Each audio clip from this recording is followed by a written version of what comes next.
So today on the channel, I am joined by a gentleman that I've been somewhat acquainted with for a little bit of time here, and he reached out to me, and I was able to listen to some of his music, and I was really moved by the power of the transmission in the music and the beauty of it. So we decided to have an interview, and it's been kind of a long time coming, but I just want to introduce John Berry.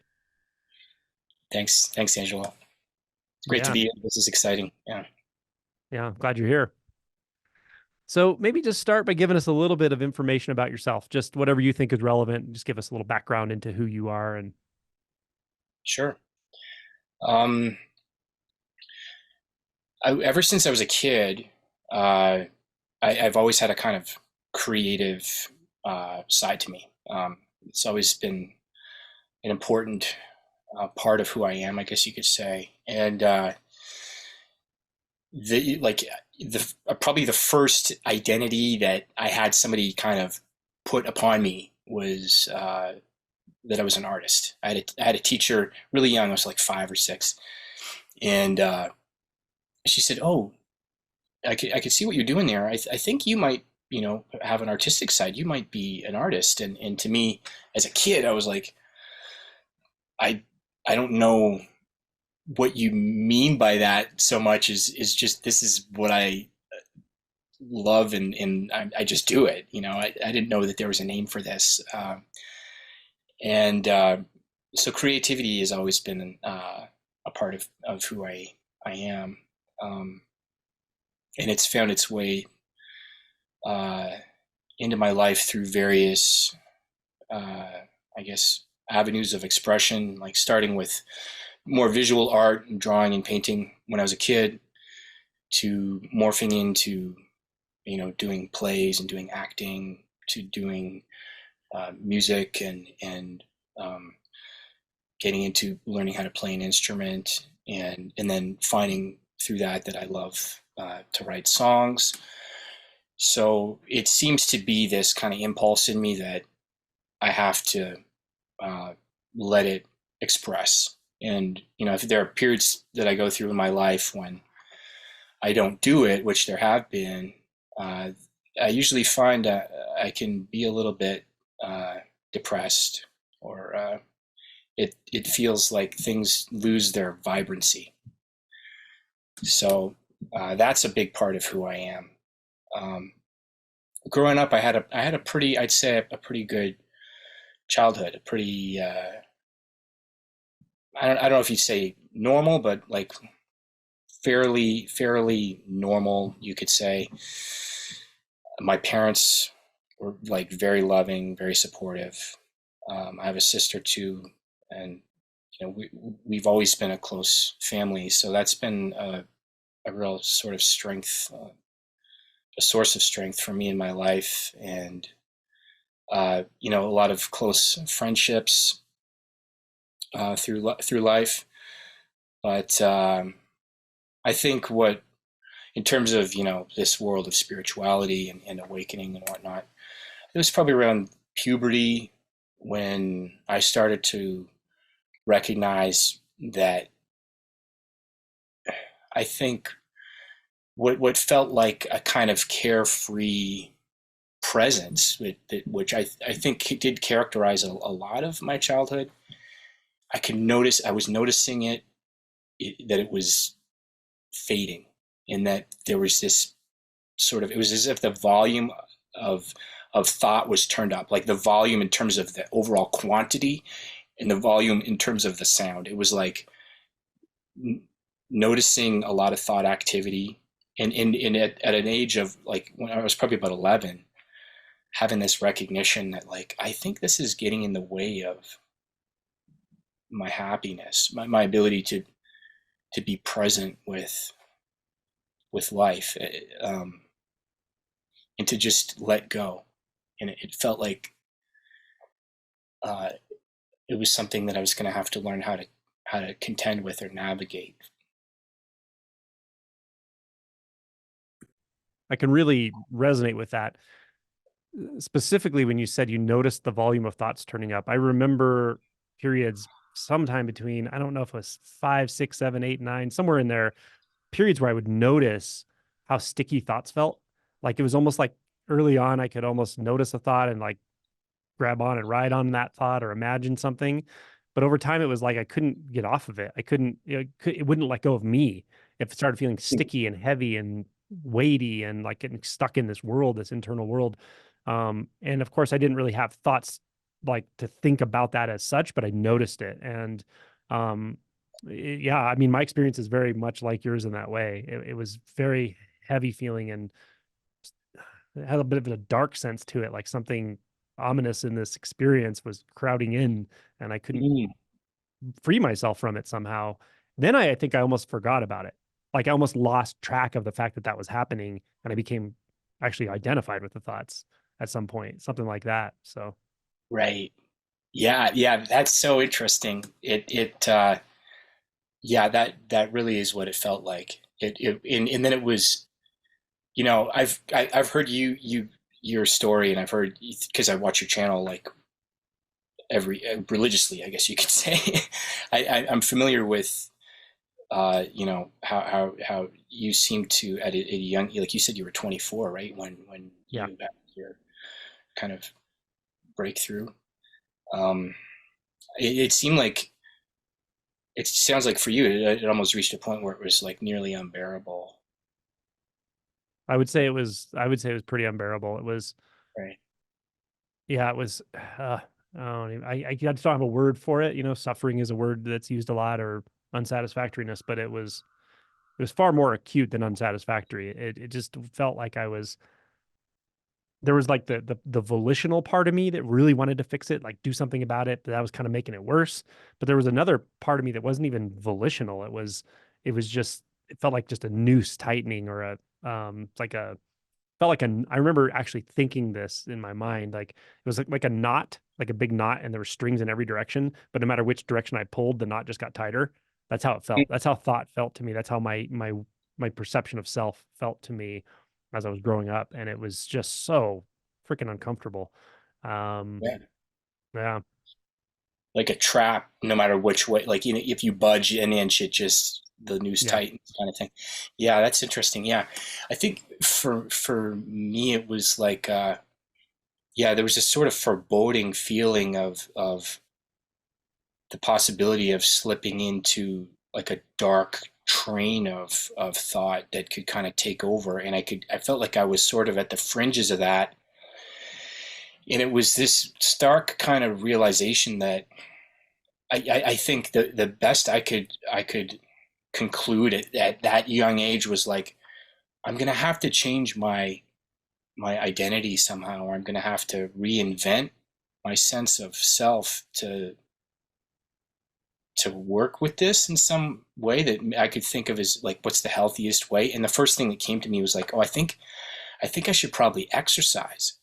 hmm, And and I found that that really helped mitigate the kind of uh, the thought storms, or it at least channeled them into a more kind of positive direction. So it felt like it was a little bit easier to live with. And I think that might be what's ultimately delayed this process for me, because it didn't reach a point of feeling unbearable. I felt like I learned how to mitigate it, because I learned at that age, like, oh, I really got into exercise and I loved it. My sister had a membership to the Y, and she's older than me, and she's like, oh, you should come. So she would take me, and I learned how to hit the weights, and like at a pretty young age, and it developed my confidence, and it kind of transform my identity into this, like, oh, this guy who's like into fitness and like lives in the gym basically, which is during my teen years. I think it really helped mitigate a lot of the angst and the turmoil of being a teenager and growing hmm, up and all of that kind of stress.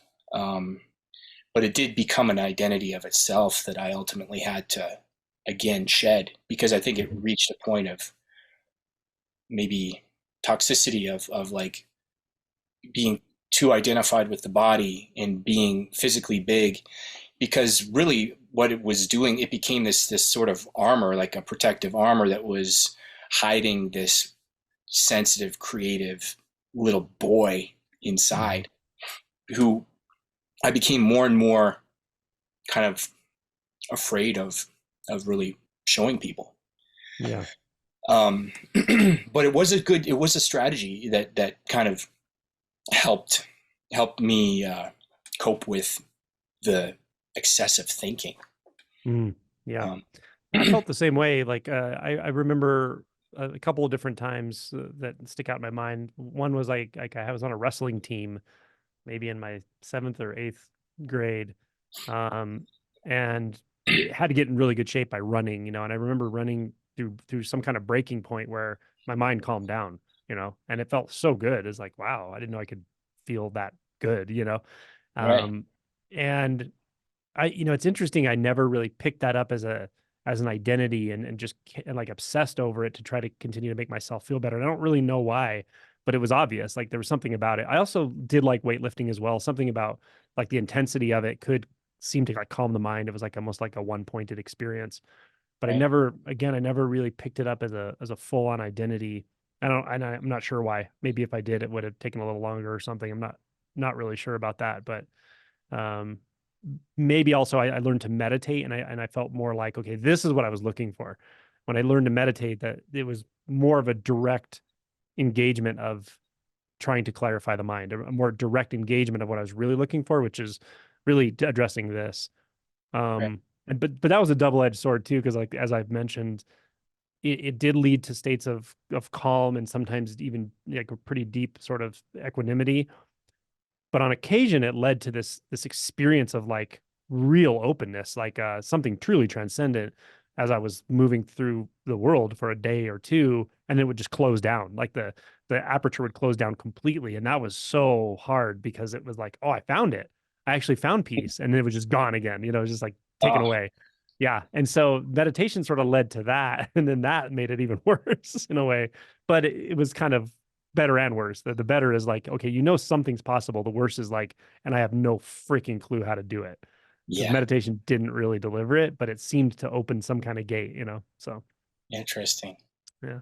Yeah, like a spark of like hope, like this is a potential pathway kind of thing, like that could Hmm. lead you out of it. Yeah. Yeah. I mean, it was very distinctly about a day to 2 days of a flow that it was very, very different. The contrast was stark between the suffering, contracted mind that I was in all the time and just the flow and the expansiveness. And it was very obvious, like, oh, this is it. Like this, but it wasn't identity level shift yet. That was the only difference is the Mm, identity didn't change. The identity didn't, it reformed itself very quickly, right. probably out of fear or something. It was out of fear essentially, but it wasn't obvious at the time. So yeah, it was like, here's a possibility that you can live this life with instead of a 9 out of 10 of suffering all the time, it's more like a 1 out of 10. And when there's only that little bit of suffering, then all of a sudden it opens to this expansiveness and this aliveness that is, I didn't even know was there.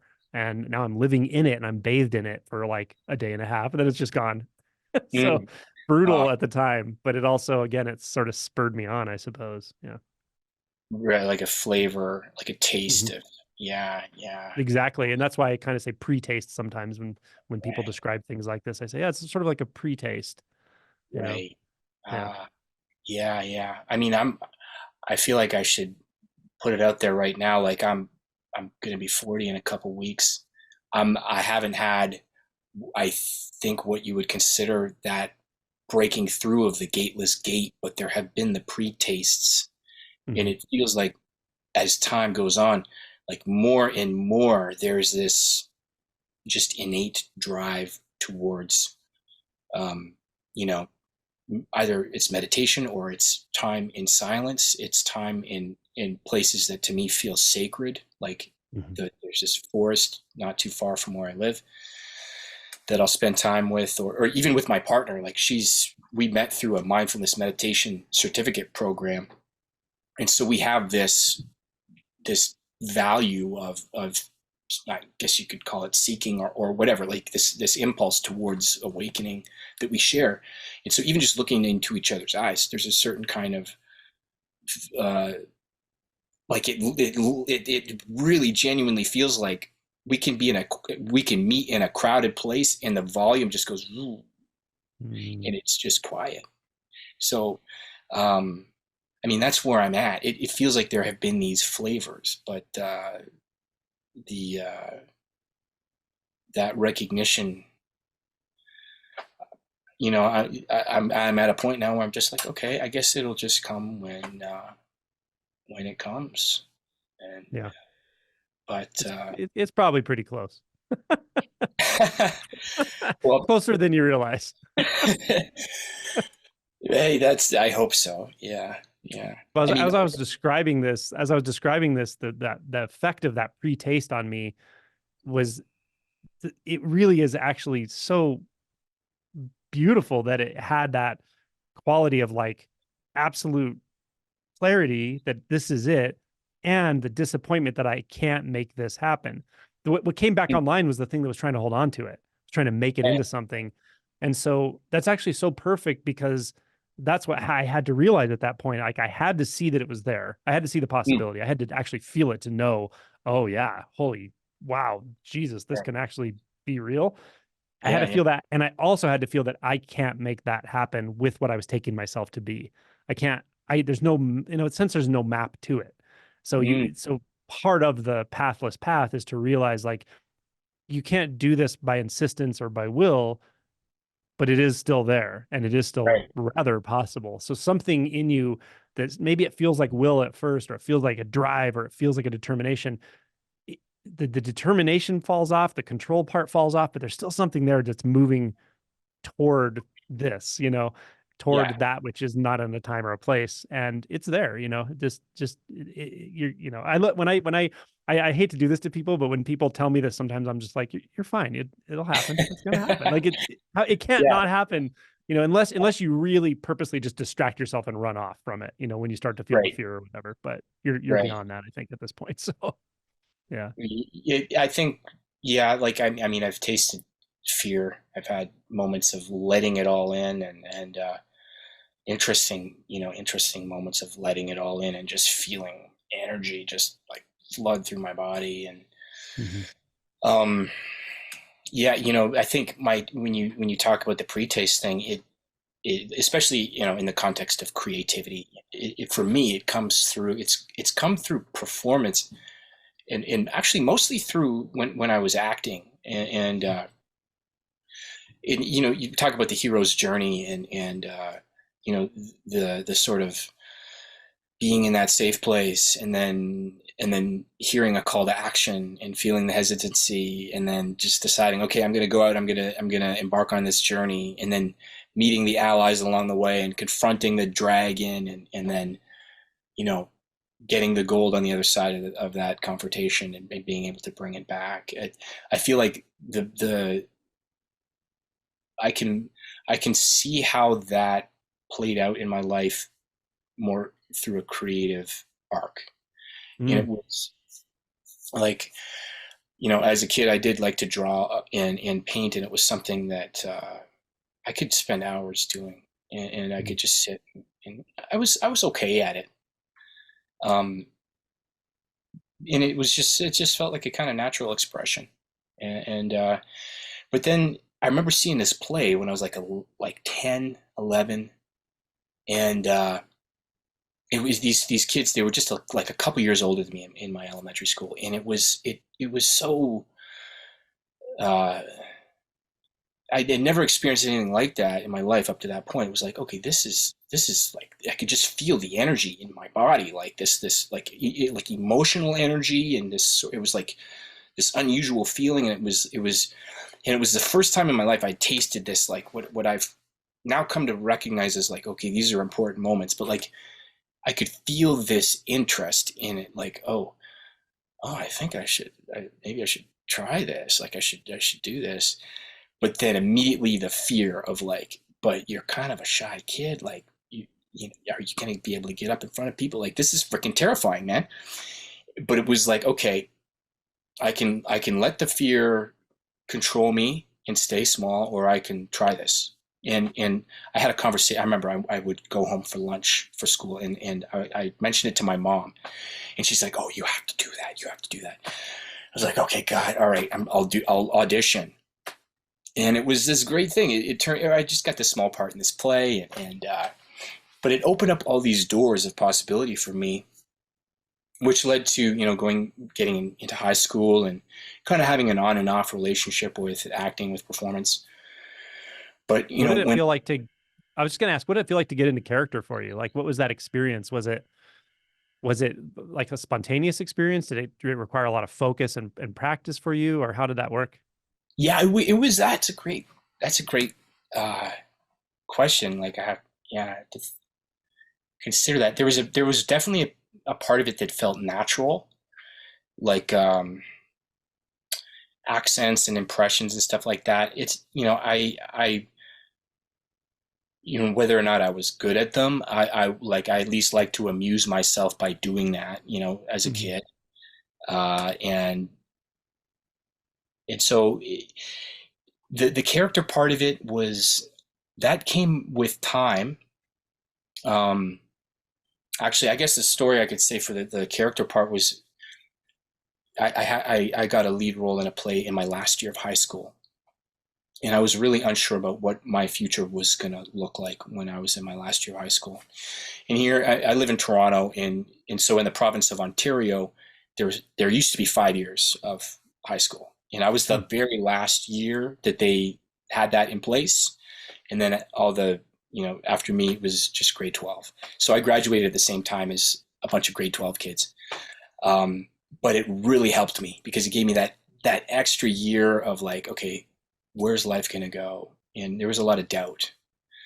But I did this play, and it was The Crucible, and I remember going to this audition, and because my friend, uh, who I, we would play. My friend was a filmmaker, and we would make movies together. And I remember he came up to me in the hall. He's like, "Oh, they're going to do The Crucible." He's like, "You should audition, man." And I was like kind of doubtful about it, but it was similar. It was that similar feeling of like fear, but like I know I got to do this. Like I know that like I can't live with myself if I don't. So I auditioned. I got this role, and it felt so daunting. Like it was the lead role in this play. It felt so daunting. It was like 300 lines of dialogue, and like it was this huge commitment. But I just went like all in on it, and so going all in on it meant like full presence with the experience, which was fascinating because once we got through the audition process, which was a lot of preparation to get in character, I found the preparation like and just doing the reps of like working through it, rehearsing over and over and over again. It meant that when the time came to perform, there was no having to think about anything. There was just a sort of automatic pre-programmed in the background thing where you don't have to strain to think about the lyrics or whatever. You're just there. And that meant that there could be natural emotional responses that would come through kind of spontaneously.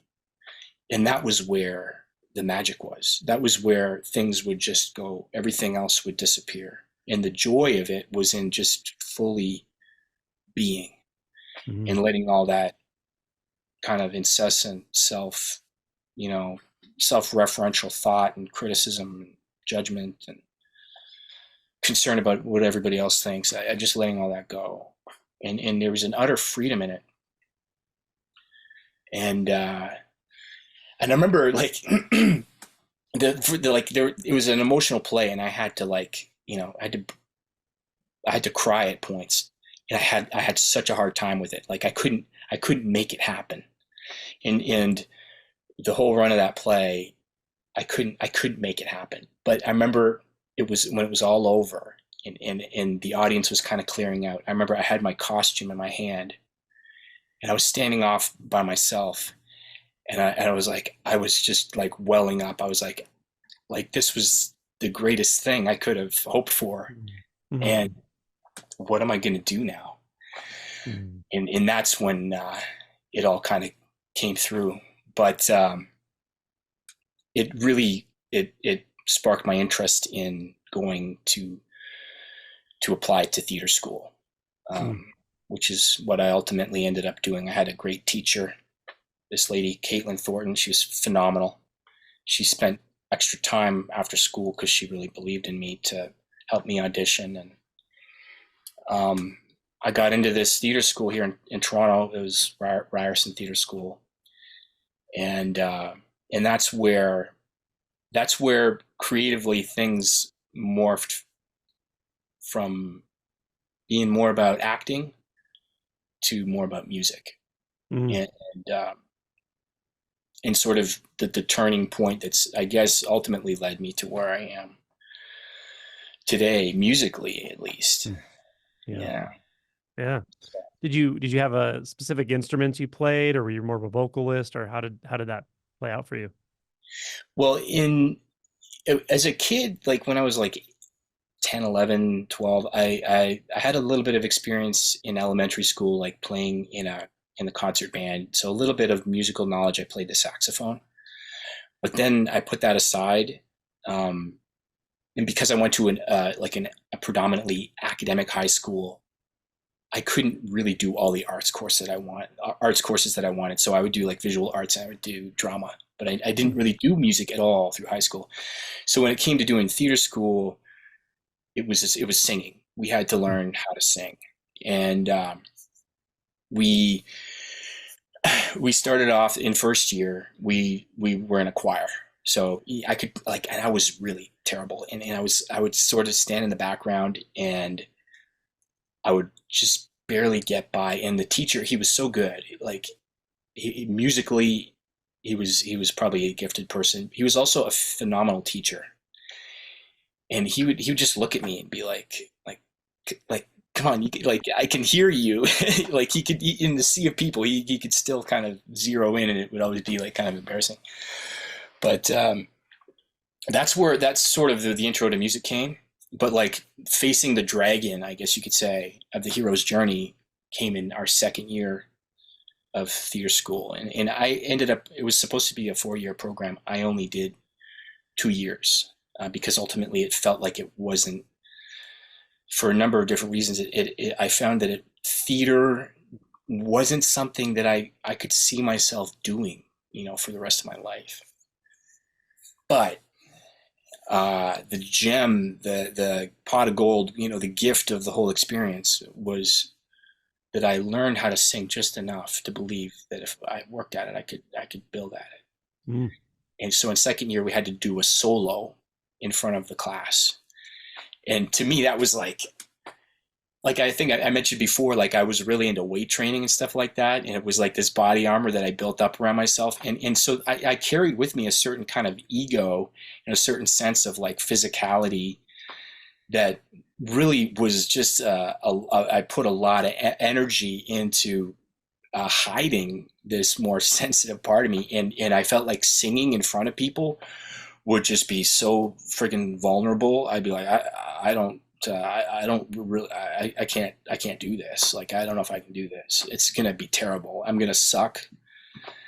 And I'm going to be standing here in front of everybody. Like, um, but ultimately, I ended up doing it.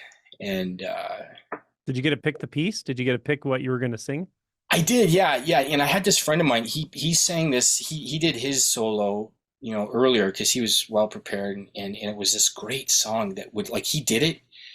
It's a song called Anthem from a musical called Chess. It's not the most well-known musical. I haven't seen the whole thing myself, but this song is a beautiful song. And it's really about love transcending borders. And he sang this song, and everybody was in tears. I was in tears, everybody. And I was like, that is such a moving song. Like, I asked him, I'm like, dude, I'm going to butcher this song. So do you mind if I do it? Like, I'm definitely not going to outdo you. Right. He's like, yeah, yeah, yeah. But it was because it was so moving that it really drew me into wanting to do it. And I found out that, it was within the range of what I was able to kind of just barely pull off. And I really, I think ultimately did butcher it when I did it in front of everybody, but there was a lot of growth that led to that point. And my teacher, he stood up, he gave me a hug. He's like, that wasn't great, but it was way better than anything you've done. And and you can, if you work at this, you can improve. And that was the beauty of him, was that, like, he, from day one, he'd say, anyone can learn how to sing. It's like Mm. 1 in 10,000 people are tone deaf. If you want to learn how to do this, like, you can put in the work, and you can do it. Some people are born talented and they can just do it, from the get go. But if you really love it and you want to work at it, you can get better at it. And Mm. so That's I kind good. of just took That's that and ran. Yeah, that's really, I mean, that's great advice, right? Totally. Like there are those few people who are born, with some pretty significant talent, but even then they don't become, great by not practicing. I mean, it still requires practice and honing and training Yeah, and all of it. So yeah. Yeah. totally. Cool, Totally. man. Yeah. Yeah. Yeah. Did you have And I'm curious, did you have a period or a moment where you like quote unquote found your voice? Where there was a significant shift in like just having a sort of naturalness to it, or was it just a slow kind of training and improvement over time? it was definitely slow, and it improved over time.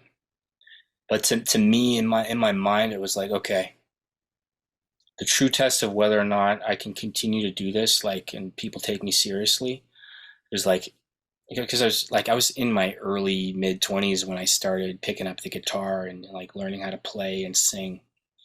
I was like, okay, if I can sit at a campfire with my friends and, like, everybody's hammered, and they'll, like, if they tell me, hey, like, that wasn't so bad, or if they're like, hey, do you mind playing this or this, then I'm like, okay, then I know for sure, like, I'm good at this point. I can carry on.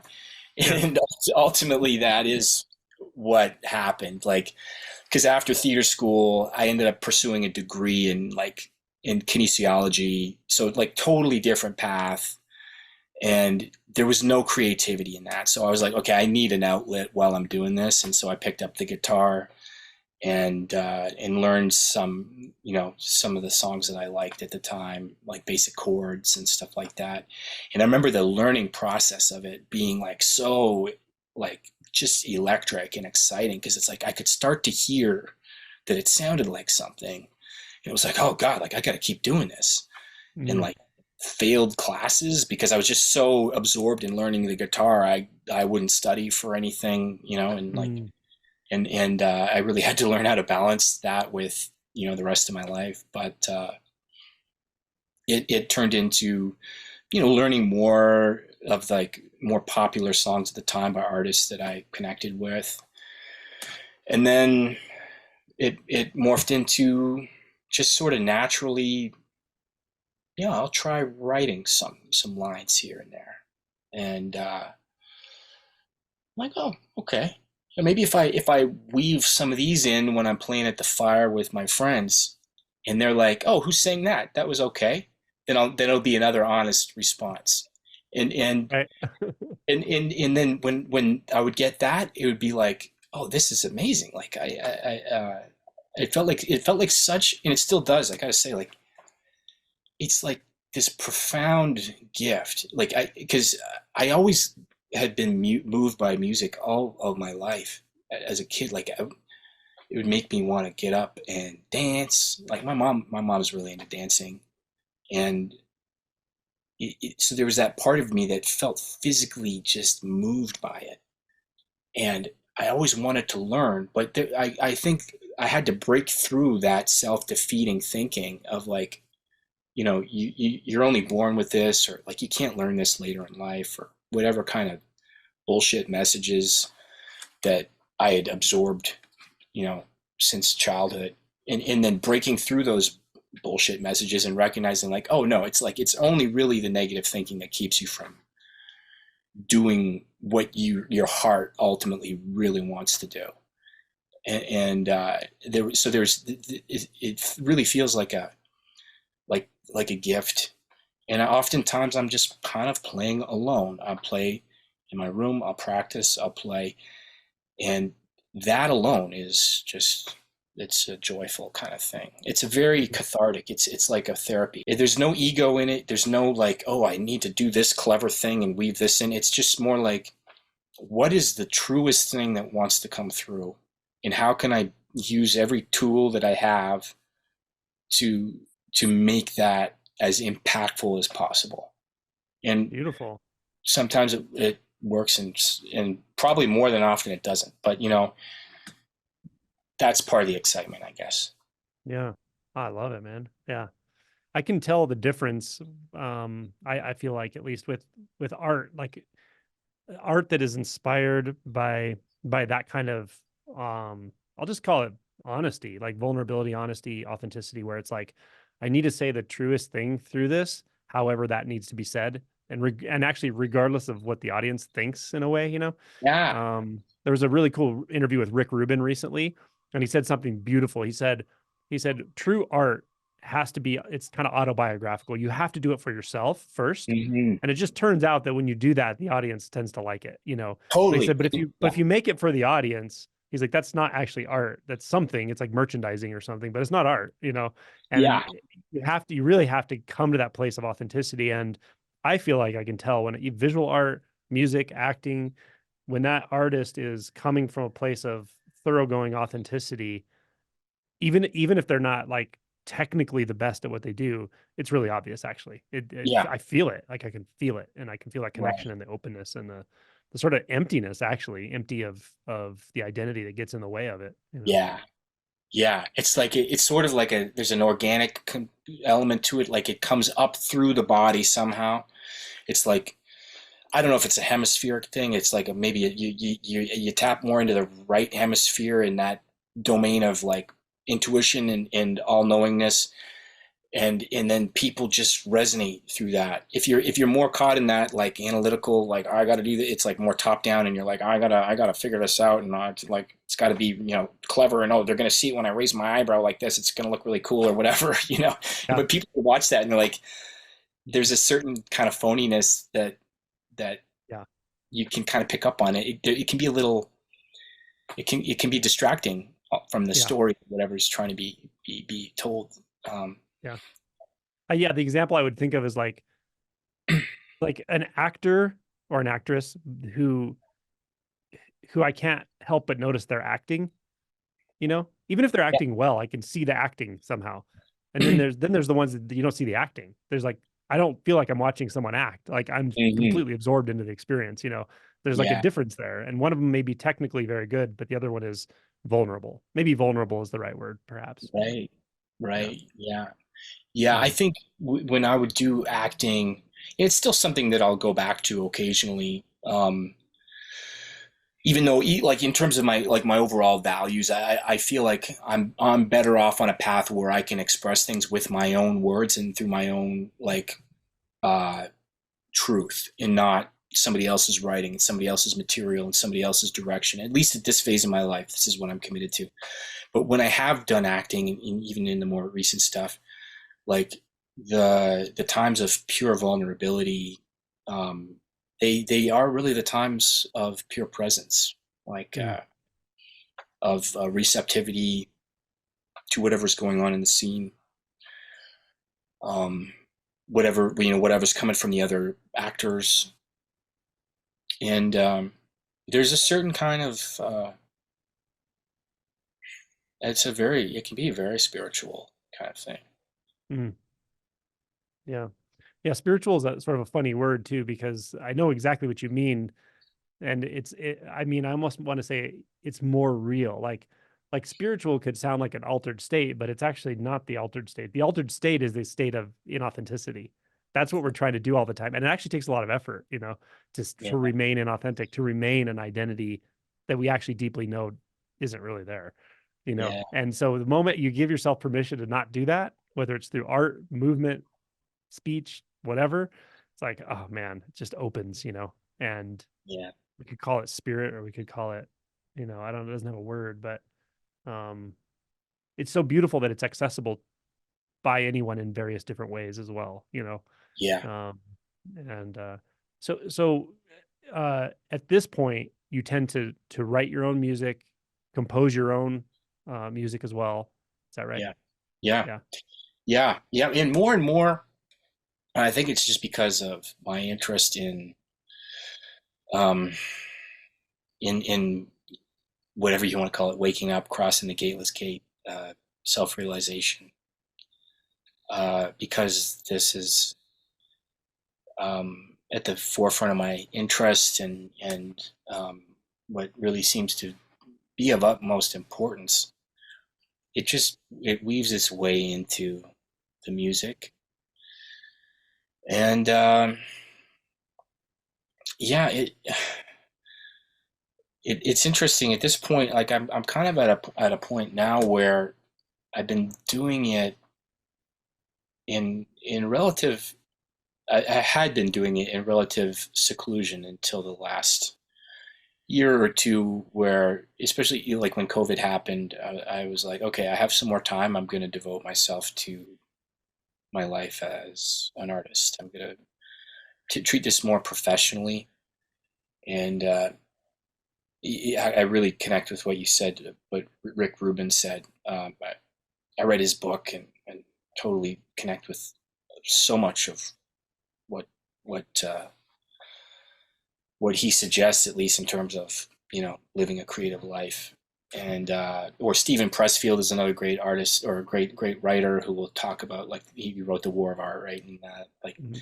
Turning Pro and all these great motivational books, and he talks a lot about the spirit, the hero's journey, Yeah. and he's got a very spiritual kind of orientation to it. He often references the Bhagavad Gita, and yeah, I just love that, and really resonate.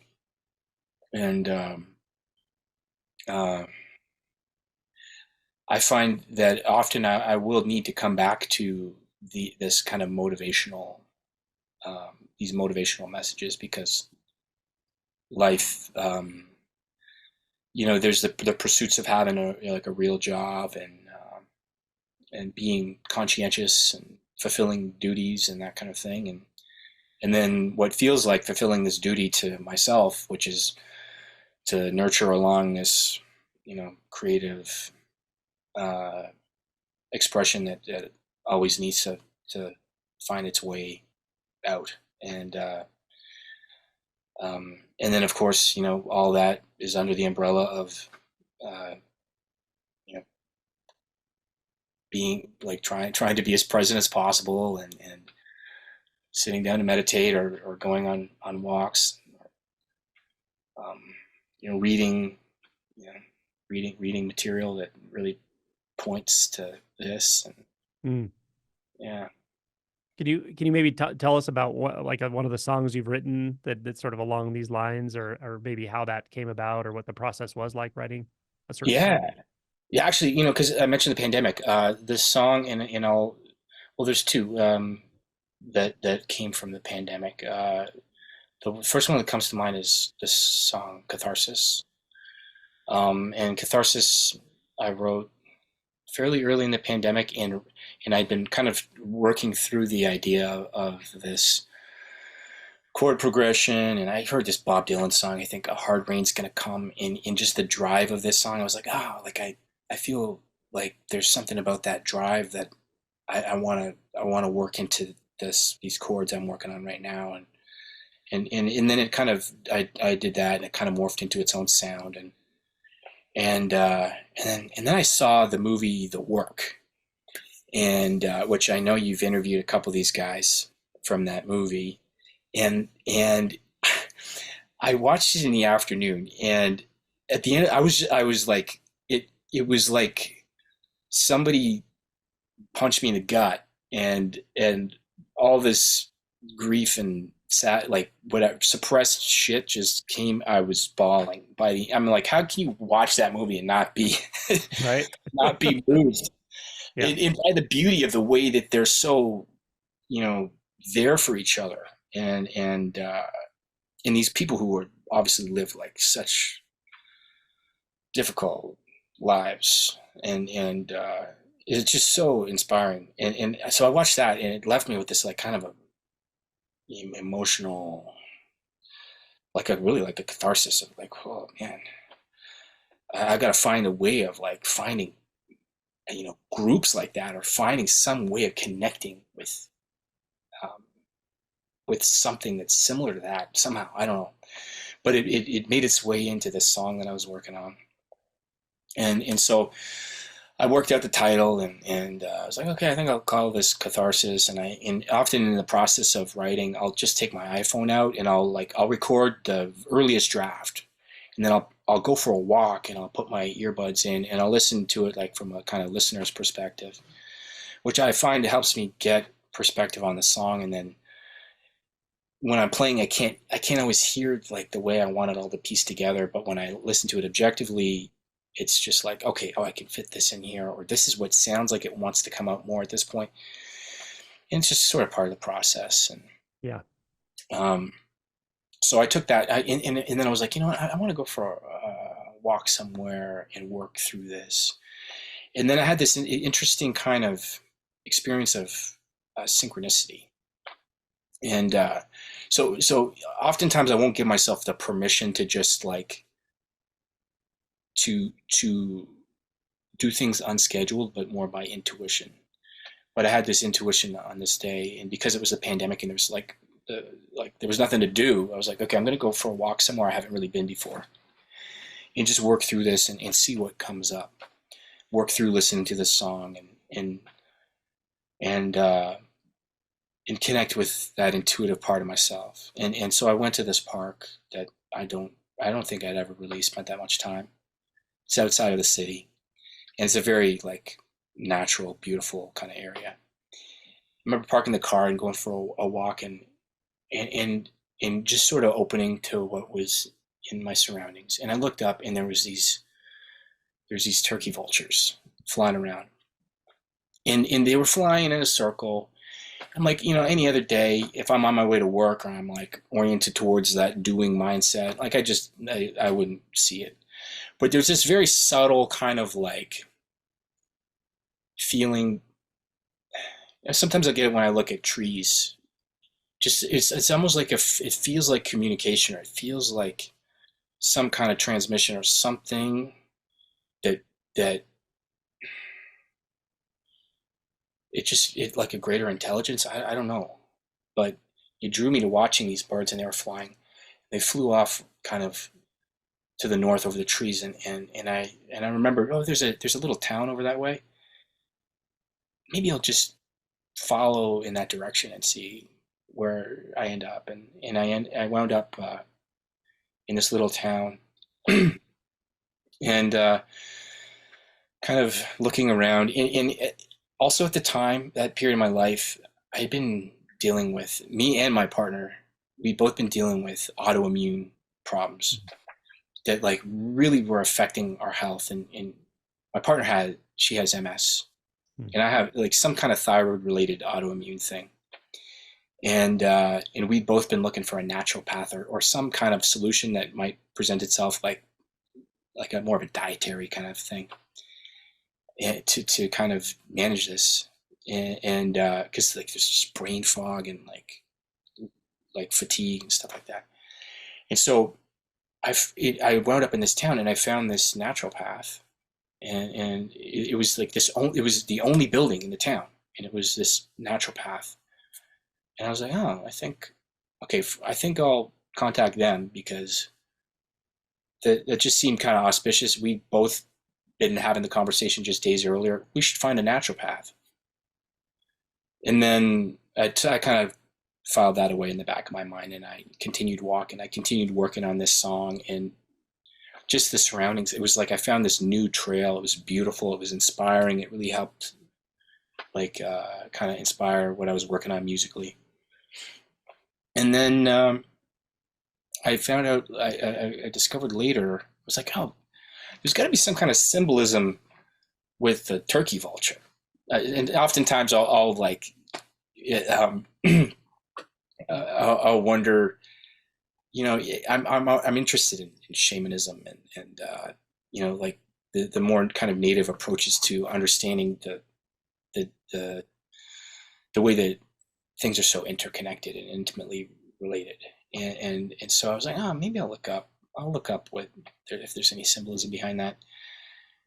And I discovered that the turkey vulture its Greek name was Cathartes aura, and that the word catharsis comes from the word cathartes, And, Wow. and I was like, oh, that's fascinating because, well, obviously I'm working on this song and I really resonated with these birds. And so that kind of floored me. And then, but then the word, they said the word means golden purifier. So like, because the bird doesn't kill anything, they're like a scavenger and they just essentially clean up the environment. And I was like, oh, there's a certain theme with that. Like I wound up in that town and my partner and we ended up going to that natural path, and literally it purified everything. Like she's asymptomatic now because she's like going on this diet. It's helped her basically put her symptoms into remission. I lowered like my thyroid levels through this diet, like just it like, and I've got a lot more energy than I did, and there was a purification to that whole process, and it was an interesting kind of event, and and that song is special. It feels like certain songs to me. I don't know how they connect with other people necessarily, but for me, that one it felt like breaking out of a kind of veil of darkness and into the light. And yeah, Beautiful. Well, let's listen to it. So we'll edit all it right, in here. all right, all right. Was a man of two faces, on the outside a mask,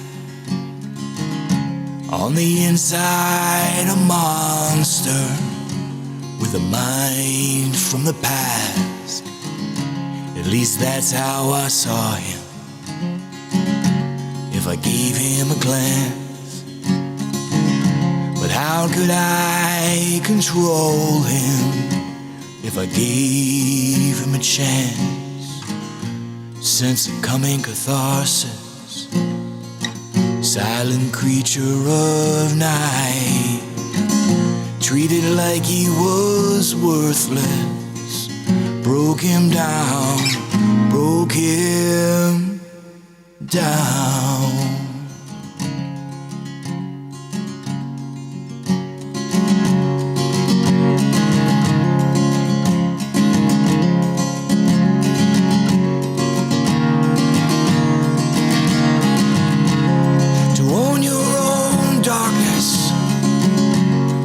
Must stretch the depths. So I went on a dark quest through my own silhouette, heart of stark isolation, heart of self-imposed chains, of my own damned creation. Were we one and the same? Sense of coming catharsis, take its treasure alive, break on out of this darkness, break on out, break on out.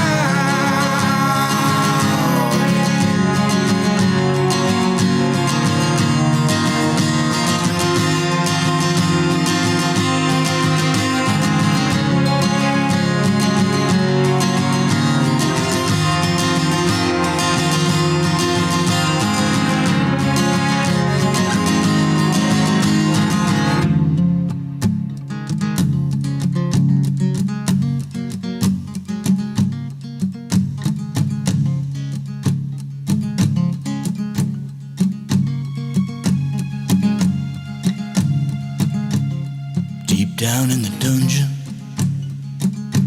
is a man in the murk,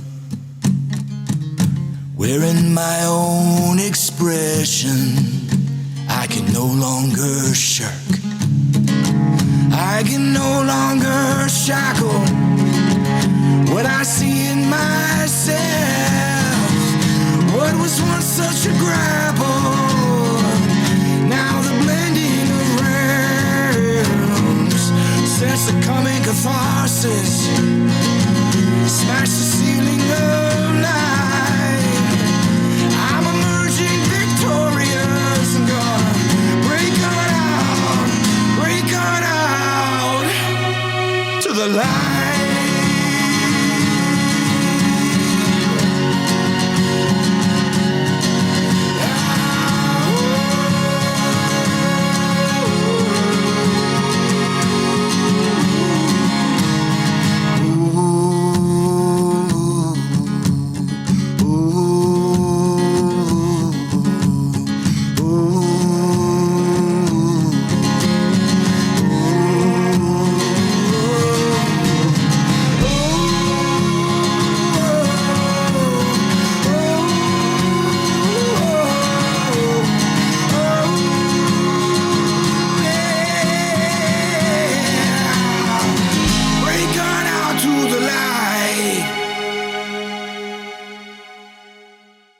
how having written that song and having sort of um gone through that period of cleansing maybe, or that period of um catharsis, letting go. How are things on the other side of that? Did you find new ground? Did you find yourself interested in new sort of creative avenues with the music, or? it feels like, yeah, in a way, like I don't know. It's always kind of taking on a new forms and new ways of expressing, and you know, I'll have these breakthroughs, and I'll go through periods of struggle, of feeling disconnected from the musical part of my life. Um, and you know, in pursuing other things entirely that are completely unrelated. Like I ended up going back to school later, like in my early 30s, for firefighting, and to get a job as a firefighter. And like I was going through this arduous interview process that was about last year, and that just meant that a lot of my energy was directed towards that, but it felt very important for me to pursue that somehow. But it's like life has always been this juggling act in a way Mhm. of like, there's creativity, and that's very important, but there's this like um, part of me that wants to be of service, or part of me that wants to engage with people, um, you know, in that way. Um, I thought maybe the fire department would be the solution for that. So It seems like a pretty good profession to sort of coincide with writing music and so forth, right? I mean, mhm, you have some downtime where you're, you know, on call or in the firehouse, right? You know, yeah, and yeah. totally, yeah. And at this stage, I'm like, I'm not sure. At this stage, like, there's a part of me that feels like, you know, it's probably a good idea you know, to ultimately choose, like, like, if you had to do one thing, what would it be? And like, I know in my heart of hearts, it's music. Ultimately, it's that form of expression, and the visual art piece of it is a close kind of runner up behind that, and just, you know, finding ways of fitting these pieces together, you know, uh, is uh, the ongoing challenge, Mm. and but yeah, when it comes to, you know, creative breakthroughs or intuitive breakthroughs, it's like I think there's a part of me that holds back, and maybe doesn't entirely trust, and can't it it's the part that maybe hasn't been able to fully let go yet. Mm. And it sort of feels like that's where things are. Like, Mm. Yeah. can you really let go? I was listening to your Q&A when I was driving the other day, and it was somebody asked the question, how do I let go? And I was like, thank you. Like, I need to I need to know the nuts and bolts of this. Like, what's the how what do you do? And I remember the response you gave, and it was just like, oh God, I gotta listen to this like 50 times. Like, it just felt like it was almost like my mind was interested in your response, but it was like there was this resistance to letting it compute, maybe.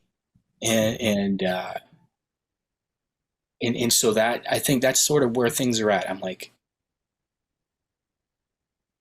I express my struggles through music, and I keep coming back to this, like literally coming back to this, like, Mm. and you know, there can be a feeling maybe of a bit of fear, um, or like just this need to grasp and to know, and it just seems so baked in. I'm like, okay, how do I, like a groove in a record? Like, how do I just get out of this? Like, you know, where do I Have you go from? ever thought of the part of you that says, "How do I get out of this?" That's more binding maybe than you realize. Just a suggestion. You're right. Yeah, I'm open to any suggestion. Yeah. That's what I felt as you were saying. I'm just listening to what you're saying, but at the last part where you're like, how do I get out of this? It's like, it's not really out. It's kind of like in, but yeah, it's you just everyone has a little different titration, and you find that balance of, like I said, the intention for truth, but also surrender to just this how it is right now. Right. It's almost it's so funny, it's so bizarre, like the sense of separate self. It's just like 1 second out of phase or something.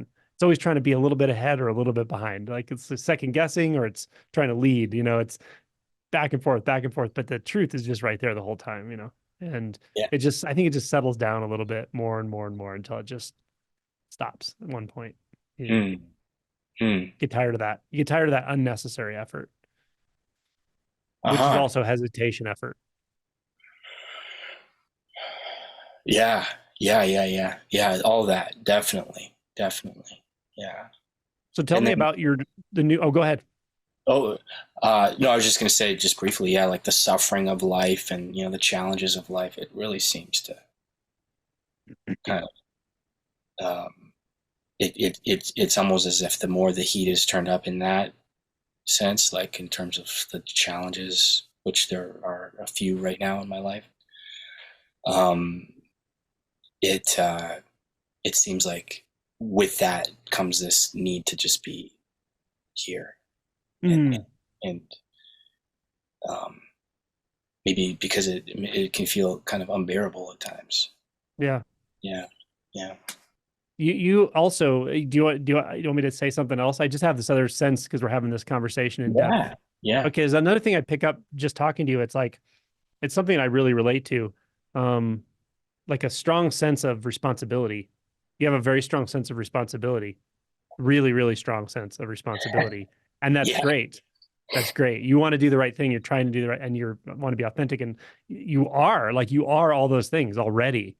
It's almost like trying to be more of what you already are. Like that part of you can just relax at some point. It's like, does that make sense? Like that's how I feel talking to you. totally. You're Yeah, such an authentic guy, all up and down the line. You're already that way. You can't make yourself more authentic. You can't control it, like that. yeah, yeah, yeah. And there's parts of me that I just feel like uh, I could be so much more responsible. I feel like uh, uh, I'm behind in some ways in my life, compared to some of my closer friends and that kind of thing. And but that's very much yeah, you hit the nail. That's the artist's path, though. It's like that the path of the artist. It's the path of the artist and the path of the hero, the hero's journey. It doesn't align with the paths of those around us for the most part. I Yeah, loved the part of must have been, was it Return to the Jet? No, it was Empire Strikes Back, where Luke Skywalker's like, all right, guys, you go do your thing. I have to go to this planet and meet Yoda. He just went right, off completely on his own. His planet, no one knows where this planet. Where's this guy going? He had to go into the jungle. He had to go into the cave. Like he literally just went off in a completely different direction of everyone else. But that's so yeah, salient. It's so true of this journey, this hero's journey, the artist's journey. yeah, It won't look, and you have it's hard to inhabit it that way too, because it's so easy to second guess ourselves, right? But the yeah, truth of it is it goes exactly how it has to go. Like, we've never really been running this show. yeah, yeah, yeah, yeah. It's funny you say that. Like you have to go back, like that idea of like you're not. It's like you're leaving the hierarchy. You like everyone else is like on the kind of more conscientious people who are like really oriented towards the worldly way of life. Like they're in the hierarchy. They're climbing up. It's like, and I think that's great. You probably need people like that to make society function. But artistically, you're kind of outside of that. Like when you embrace that life, and I can remember distinctly around the time that I turned 30, I was in this relationship, and it was like for 3 years. It was with this person that like just challenged everything I thought I knew about myself, and and who I thought I was, and being more like this savior kind of person, or like this ego identity of being like a helper, or like, and that I didn't really get angry about things, and it really challenged the shadow part, like that whole amount of like tons of suppressed energy. And part of that shadow, I think, was also like, aside from it being like anger and more difficult, like kind of emotions, I think there's a shadow of like the authenticity of my life being something that's more creative.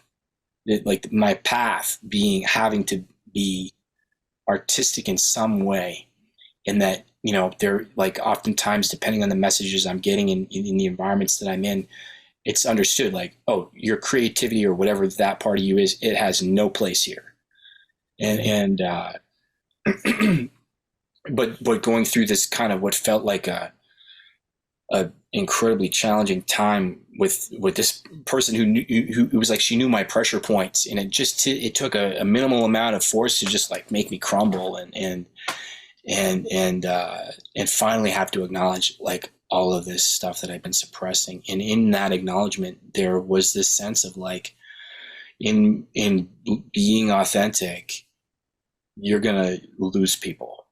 You're going to lose friends. You're going to have to reinvent a lot of your relationships. And that's ultimately, I think, what happened. Actually, the song, I can segue this in, the song Shadow Unleashed has to do with like the suppression of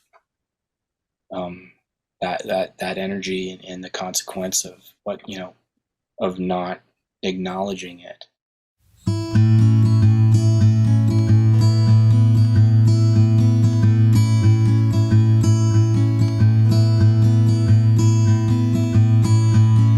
Dragon of destruction, breathing on the brink. Purity's corruption, more than you might think, more than you might think. Some can't bear to go there, others have no choice, following you nowhere until you granted voice, till you granted voice. Keeping it quiet in a cage, a saintly face concealing rage, hiding a dark identity, didn't want anyone to see, till the unforeseen release of the shadow unleashed.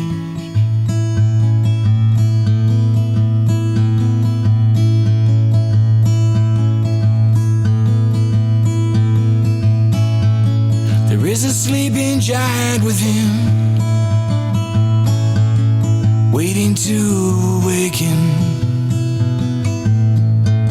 Beware what's lurking in your shadow,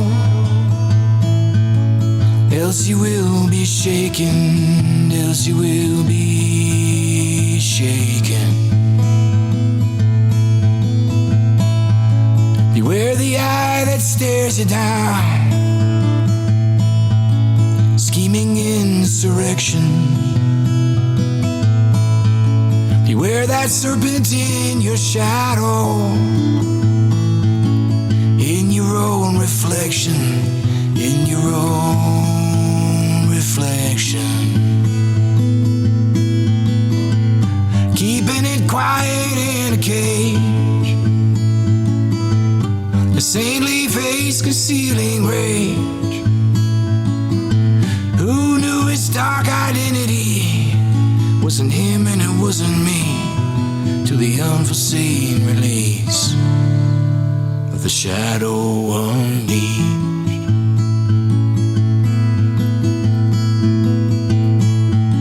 The shadow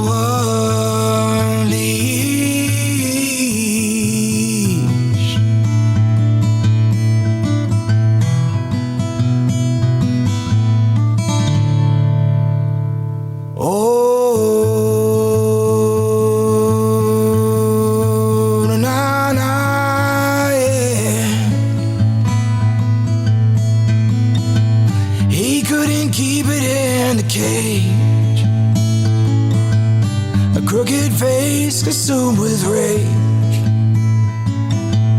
Outbursts its dark identity, about a lifetime of enmity upon the unforeseen release of the shadow unleashed.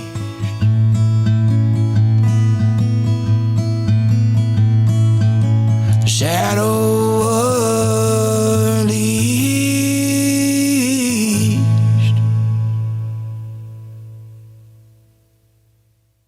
But man, yeah, I connect. Yeah, yeah. It's like you just looked into my soul and and nailed it there with the responsibility thing.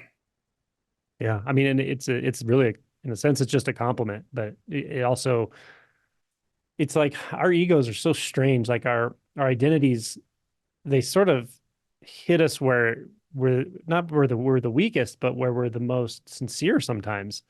And then we almost like try to be, it's like we try to stand apart from ourselves and maintain ourselves, but we can't maintain ourselves because what this whole like collection of functioning of appearances and so forth, we never controlled it in the first place, you know.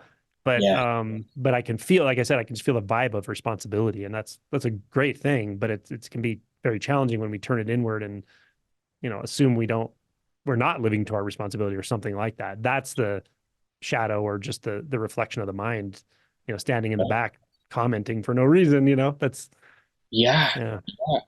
It's yeah. funny. Like a part of me wonders. Like I know that there's a genuine part of me that wants to serve and was drawn to the fire department. A part of it, I feel like it's like proving that I can be responsible. Yeah, like that. It's almost like that energy has driven that pursuit. Like, no, you can be responsible and you can be an upstanding citizen and uh, handle that degree of responsibility and still, you can do your art and on the side.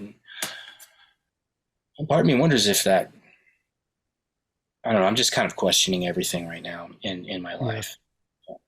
I It's don't. kind of the heart of the artist, though, right? The poet. They question everything inwardly and outwardly, and that kind of open. I mean, you also have this significant openness, this just really massive openness to everything, to yourself and to the world and around you, and like it's obvious but that comes with a cost. You know, we talk about openness and we talk about, you know, empathy and all these things that are all humans have, or most humans have some degree of it, and some have larger degrees, smaller degree. But to Yeah. be really open and willingly open, it just comes with a cost. Like it does come with a cost for sure. You Yes. feel it, you know, you pick up the energy of doubt from people around you, and it's yours now. Yeah. Can't even tell the difference. Like, am I feeling your struggle or am I feeling my struggle? But Yeah. it's also how that the artist can translate that through Mm, transformation, through the hero's journey. They translate it into a beautiful mm. piece of artwork, you know, that will live beyond you, which is beautiful, you know. Right. Yeah. It does. It can feel like a transmuting kind of thing, like taking all that, because there can be, I've had to learn how to work with it and like how to have healthy boundaries. There can be that absorption of other people's energy, whether it's through, body language or whatever it is. It Mm-hmm. seems to be like seems to stick to me. Um, like like I work as a personal trainer and I'll have clients. Some of them can be, you know, uh, they can be carrying a lot of stuff with them. And oftentimes it's unspoken. And after the session, I'll have to go into the washroom and I'm just like, I have to shake, like literally Yeah. just shake it out of me. And like, Yeah. in learning how to work with that. But then musically, it can, that's the, like when I talk about it being a gift, the gift is of learning to express myself this way has been that I can take all that shit and just transmute it into something that at least the process of which helps me feel uh, some sense of just pure gratification. Mm. Yeah. Yeah. Well, tell us about your most recent creation, the song you're working on or completing now. Yeah, I just finished up a song called My Anchor of Gold, and I've been working with my sound engineer who's like, he's just awesome. And I stumbled upon this guy just sort of at a point where I was like, I was doing all this on my own, and I was like, I was learning mixing and mastering in the pandemic, because I love learning. I love learning new things. Like, this is just like, this is not, I can't do this all on my own. And a lot. sorry? It's a lot. Like music. Yeah. I would have never guessed it until I started making a little bit of my own music and sound. There's so much behind the scenes to get it, mastered correctly and engineered correctly. And yeah, it's a lot. Totally. Yeah, it is a lot. And yeah, the person I work with, TJ, he's fantastic. And I remember thinking, like, I need to find somebody to help me with this, because it is a lot. And then my computer, I spilled water on it, and I had to get it fixed. And so I went to get it fixed, and the guy who fixed it he was just this really interesting guy. And I remember like being struck by him. Like, he ran his own business, and it had like 5 stars on Google, like in like hundreds of reviews. I'm like, okay, I'm going to this guy. But you could tell people wanted to go to him because he had such a positive energy to him. And I guess on my computer screen, like my home screen, is a picture of myself playing the guitar, basically as a reminder to myself, like, every time I log in, like, this is what your focus is right now, because I can very easily lose focus on things. And so he must have seen that, and he's like, hey, if you don't mind me asking, what do you do? Like, what do you use your computer for? I was like, well, mostly I just use it for making music. He's like, oh, that's really interesting. I play the guitar, and I'm a singer too. Like, outside of computer repairs, this is my thing. He's like, do you have somebody that you go to for like sound engineering and stuff like that? And I was like, no, I'm looking for somebody. He's like, oh, you got to go to this great guy. He's worked with like some fairly well-known Canadian artists, and like he works in the area, the city that you live in. And I was like, oh, all right, I guess I got to go to this guy. And I'm really glad that I have, because he knows how to take like the ideas that I have and work with them, and we kind of piece it together. So this song, My Anchor of Gold, is it's a song that, I guess, of everything that I've released, it's the most it's got the most kind of musical elements to it, and lyrically, it's a song about, it's a hero's journey song ultimately. Mm-hmm. And it's the anchor being the thing that holds you in place and keeps you from getting to where you think you want to get to. And that it's like deep down in the belly of the monster, and that essentially like you've got to go down into the monster to retrieve it. And ultimately, like, what's holding you back can be the thing that can set you free.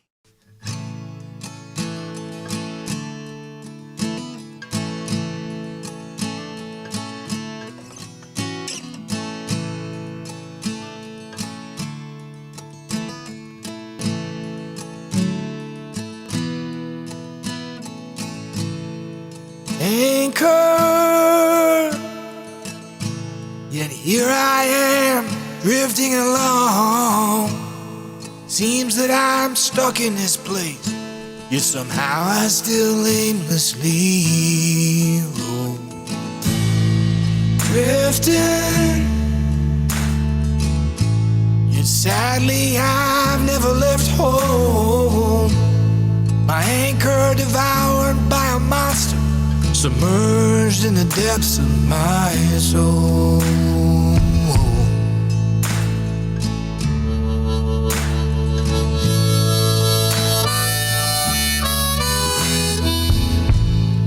Anchor, yet here I am, trapped somehow. I'm gone, but I'm back somehow.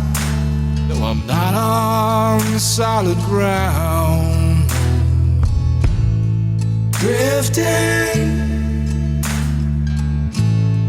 captain to stand at my helm, a nautical nomad who's stuck in some forever fantasy realm. Saw my reflection there when the sea calm shook me away, shook me away. The bottle was broken, the messaging came, stared me straight in the face, said it's time to leave this place, leave this place. Oh, oh, oh.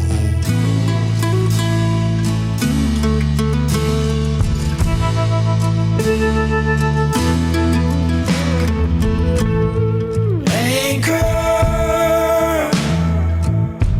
in the shallows and barely afloat, till I found that the man and the monster were deeper down in the same boat.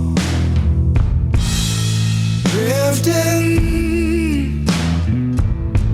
till I picked up and plotted my course, setting sail in the name of a dream that might find me on faraway shore. Saw my reflection there when the sea calm shook me away, shook me away. The bottle was broken, message in case, stared me straight in the face, said it's time to leave this place, leave this place. Oh,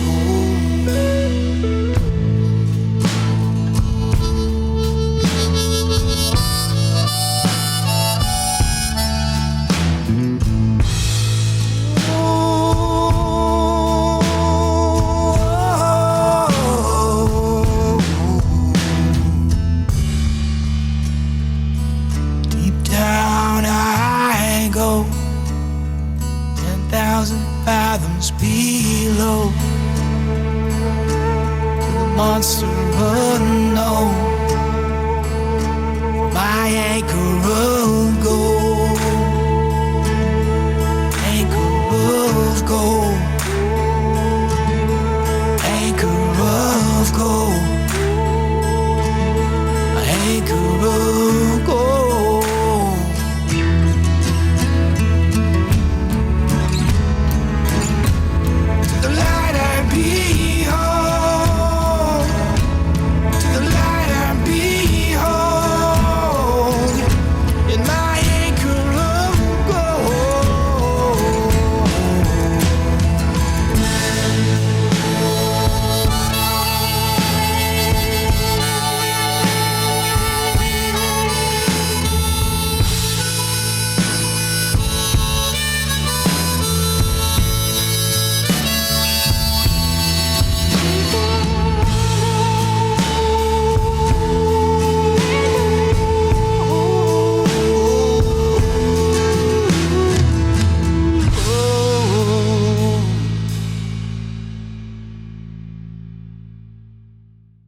Whatever people interpret from that, that's theirs too. So the hero journey thing, I love it. I actually last night just very randomly happened to run across the old series of interviews with Bill Moyers and Joseph Campbell, right, the 6 hour long thing, and I watched like the first hour and a half of it. Again, I watched it back in the must have been the early 90s when I first saw it.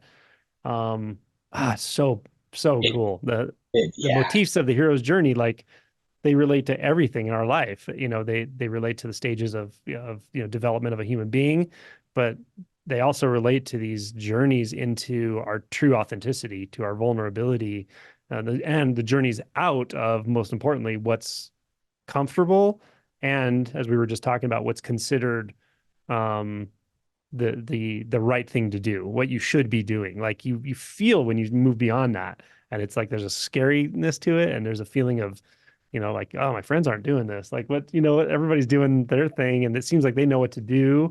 I don't even feel like I know what to do, but I know it's not that, and I'm doing this, and this is totally unknown. And yet, yeah, there you go. You're going right into the unknown, It's so yeah. beautiful. Yeah, it's incredible. Yeah. It really is. It's like you can live in fear and let that be what guides your ship. And I don't know how.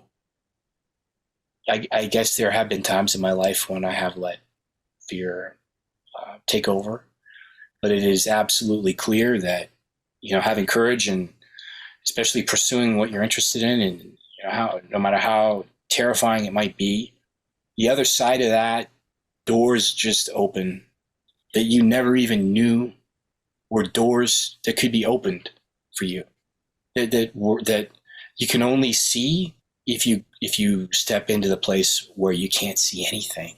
You're completely disoriented, and then let that transform you. And yeah, it is so fascinating, and it's so interesting that it has a structure to it that seems to be sort of universal. It is fascinating. Yeah. Yeah. Yeah. And because you can pick up, there are times I think, I mean, it is a pathless path in a lot of ways. And it's also, you are moving into the unknown. So you do have to abandon maps to various degrees.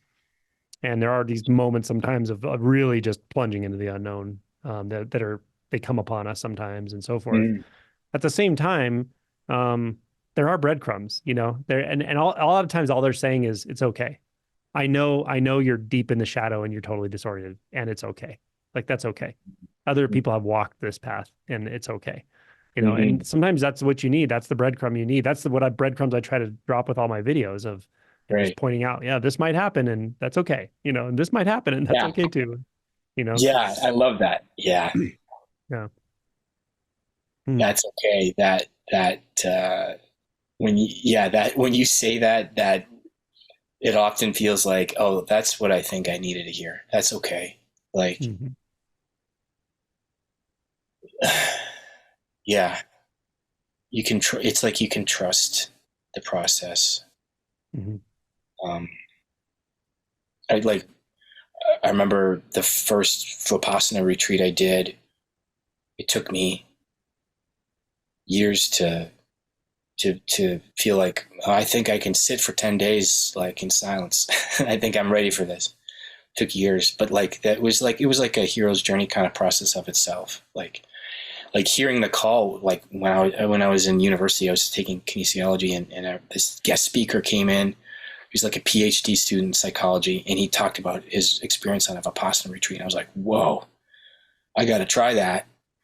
And then thinking but I can't sit for 10 hours. Like, I don't think I could do this. And just all of this doubt and fear.